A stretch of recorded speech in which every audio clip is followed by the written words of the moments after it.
Hi everyone, Renegade 67 here with part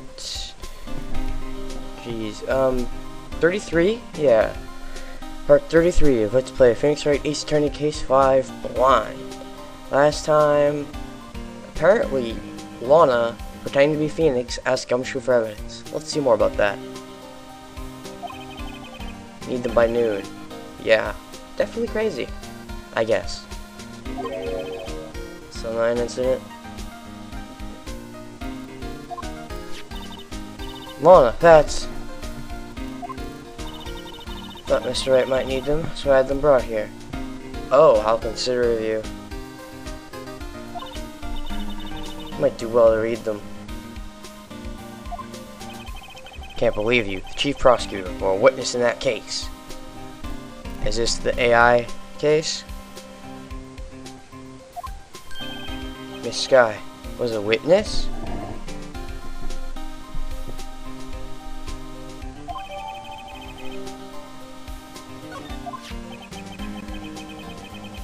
Oh, or was she witnessing SL-9, not AI? Okay. Take it from me, you don't want anything to do with serial murderers. Why am I supposed to take that from you? I brought you your stuff, you're just gonna ignore me? I think I'm gonna look at that stuff.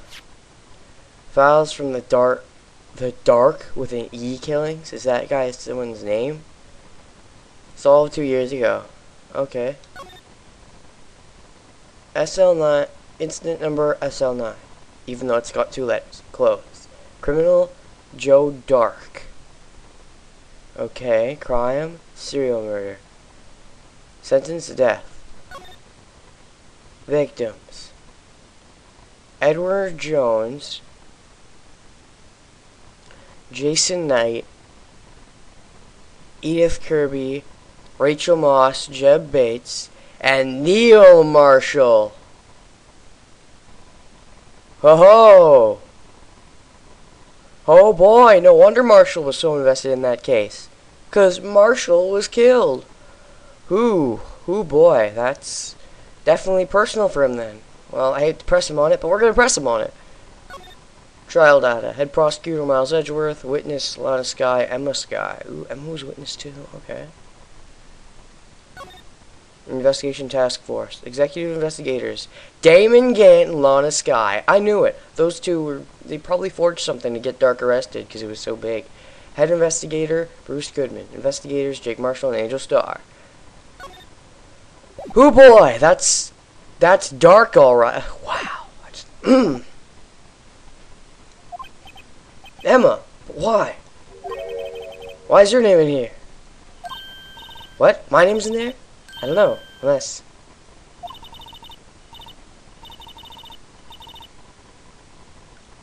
What, you don't know what the SL... Ugh, you don't know even if you're in an incident? That's the classification number the police filed it under 2 years ago. The rest of the world knew it as the Joe Dark killings. The Joe Dark. No, Lana!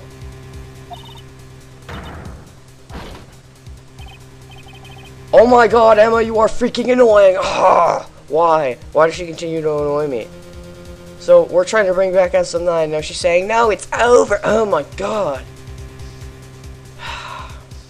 We're trying to link SL-9 to this, not say it's over. I'm gonna assume either Gant is responsible for the killings, or at least he did some forging to get him declared guilty because he thought that, like, we have to find some way, because if he's even the criminal, but I don't know. If Gant's the head mastermind, then I'm assuming he might have, like, just like with the DL6 incident, he actually killed the previous victims as well. At least one of them, maybe. I don't know.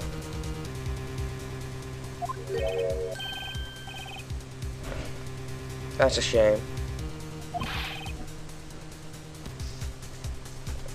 See you around, Gumshoe. Jake Marshall, Angel Starr, Damon Gant, Miles Edgeworth, and the Skies. To mention Lana and Emma.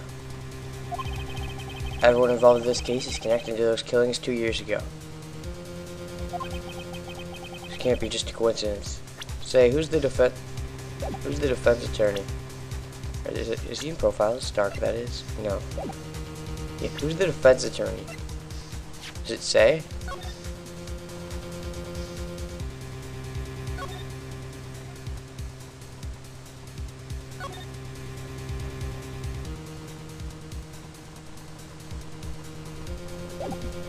Doesn't say who the defense attorney is, if there was one. Which obviously was. Knowing you, you just might be able to figure it out. What, you already know? Why aren't you saying anything? Ah!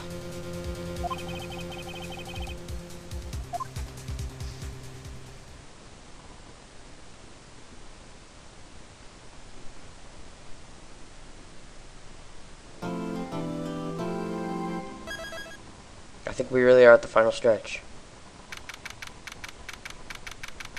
It's probably going to be a long final stretch, but I think it's the final stretch nonetheless.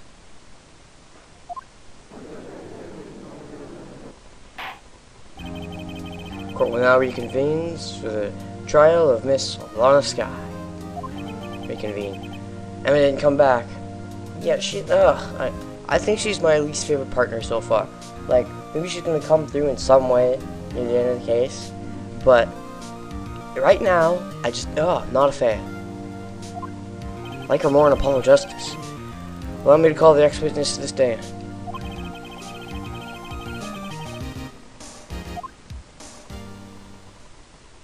Hey Marshall, we're gonna have to do some talking to you. Please state your name and occupation. Me, partner? Oh, I'm just a man, same as you, wandering the trials of civilization. Oh, thank God. I thought Meekins was gonna break some trope with Edgeworth. No, he still can't get people to say names. Good. Occasionally helping the elderly cross intersections when needed. Oh, I know. You're a patrolman. That's my name. If you listen hard enough, you can hear the howling wind going down. Yeah. Howling wind. I never heard Edgeworth described that way before. Yeah, I don't think Edgeworth howls. Now, Mr. Marshall, let me ask you something. You were in charge of guarding the evidence room on the day the crime took place. Is that correct? According to the papers, pardon. Desperado's soul is as boundless as the desert sands. No paper can sum it up. Oh, Marshall, that's a little deep. A little too deep. But not deep enough at the same time. I don't know what that means, but I'll prove something with it. Yes. Sure. No, Cowboy's fine.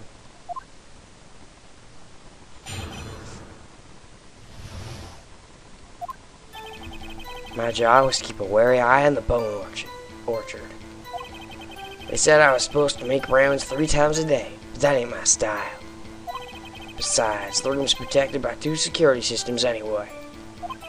If I remember right, I was at a street-side saloon at the time it went down. I'm just an innocent traveling man, so if you're out of ammo, it's time I hit the train. I have ammo. Can't say I particularly care for your attitude. Can't say I care for your beard, but you don't see me complaining. You are right now! Wait a minute. What do you mean by 2 security systems? I mean security cameras and the ID card reader. Reckon even a cowpoke like you knows about those. And I reckon you know about them quite a bit as well. Maybe enough to disguise yourself as a goodman knowing that you'll get away with it. Okay, I'm sorry, I'm gonna have to bring this up right now. I think this case just has dumb logic, but Marshall's an idiot. Seriously? You even used to be a detective. When we were getting those prints for the first time, the person who told me it was obvious was because, oh, there's 5 fingers, so the other 2 fingers would leave prints. Well, he would just wipe the whole locker. If he's wiping the blood, he's gonna wipe the other stuff too. That's my thought anyways, especially if it's a detective. He's not gonna think, oh, they're just regular prints, they won't look at those. No. Like, a normal smart person would wipe the whole locker. I think any sensible detective, criminal, whatever would do that. Yet Marshall didn't, and I don't understand that at all. I think it's just the game's bad logic. I'm not going to fault Marshall for this one. Marshall's awesome. Fingerprint activated locks? What kind of newfangled doohickeys are those? You do know about the fingerprint activated locks, you have to. And if you don't, then you just got lucky. Because, you know, Goodman's locker and all.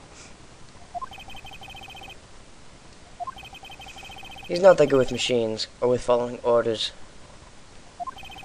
Everyone's got their weaknesses, now don't they, Mr. Prosecutor?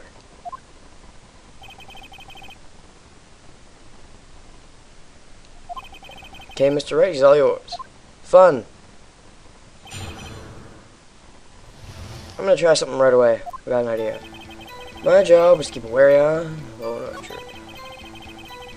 Round, protected by 2 security systems.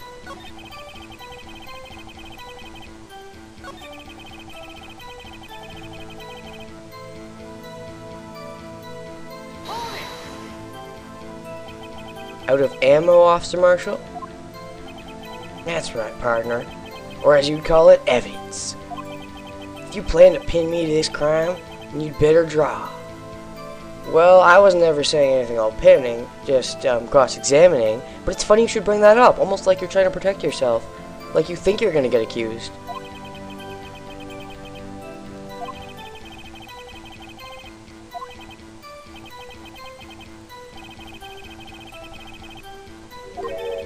Witness doesn't appear to have seen anything. Texans don't take orders from anyone. Everyone knows that. So you're saying you aren't guilty because you don't take orders. Well, that makes sense.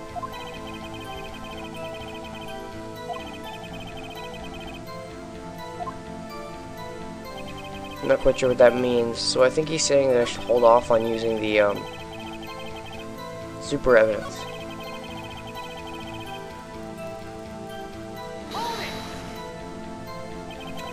You used to be a detective, so you've used the evidence in the past, correct? Of course. Back in the day, my locker was a gold mine of evidence. So you do know about the locker. There's no way they only installed it after 2 years ago. Didn't know about the fingerprint locking mechanism? Sorry, partner. I ain't good with machines. So what? You just assumed that your locker had some weird sort of lock that could only let you open it? It's quite incredible. Sensors on the locker handles cannot be seen.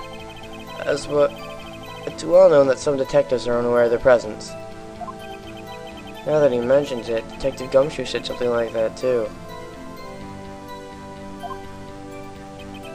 At any rate, it doesn't seem that this is relevant to the crime.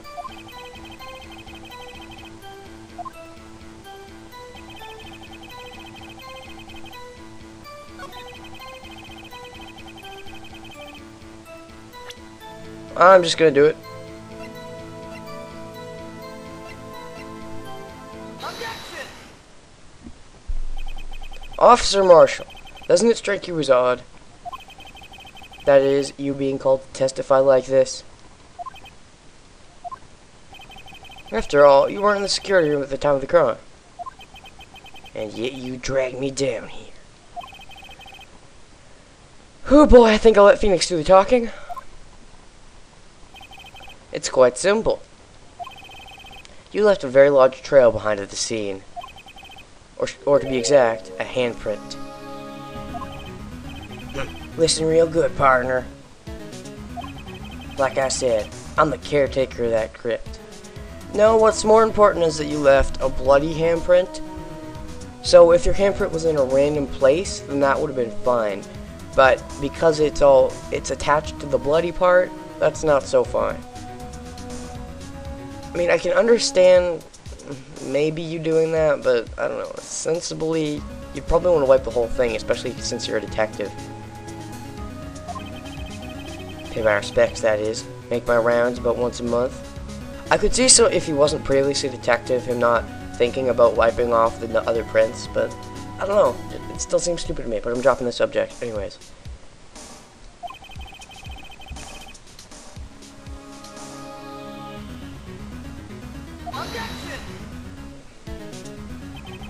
I only wish it were, officer.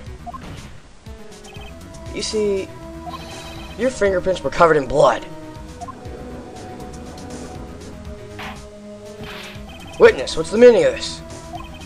No blood-stained fingerprints but the crime scene? The blood was wiped away. However, the luminol test clearly revealed this.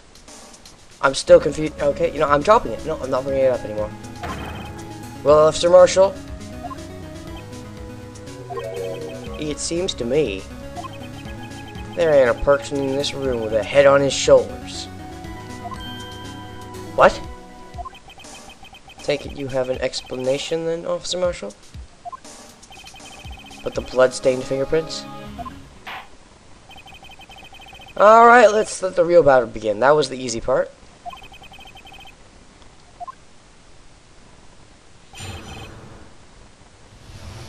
We'll see this testimony next time on Phoenix Wright, Ace Attorney, Case 5 Blind.